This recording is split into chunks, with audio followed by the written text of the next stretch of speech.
हम बार बार मिनिस्टर साहब से बात करते हैं, सेक्रेटरी साहब से बात करते हैं कि सर मेहरबानी करें, सिर्फ डॉक्टर को सिक्योरिटी दे रहे हैं। यहाँ कोई बंदा सेफ नहीं है सर, कोई बंदा।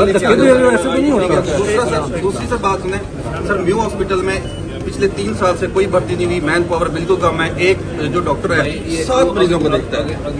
हम कर रहे हैं पूरा, लेकिन सर थोड़ा सा आपकी गवर्नमेंट माशाल्लाह बहुत अच्छा काम कर रही है। एक हमारे ऊपर ये मेहरबानी करते जाए, म्यू का बजट सर जिना से भी कम है, म्यू का बजट शादरा से भी कम है। म्यू का बजट तो जितने अगले 2 महीने में पैसे मिलने जा रहे हैं पूरे पंजाब में। देखें ये आईजी साहब मेरे साथ खड़े हुए, आईजी साहब कहीं नहीं जा रहे, अल्लाह ताला खैर रखे। आईजी साहब कायमो दायम है और इंशाल्लाह ताला जिस मेहनत से काम कर रहे हैं ये पंजाब के लिए ब्लेसिंग है कि इस तरह का आईजी हमें मिला हुआ है, इस तरह का चीफ सेक्रेटरी मिला हुआ है। इंशाल्लाह ताला अल्लाह खैर रखे, ये यहीं पर रहे।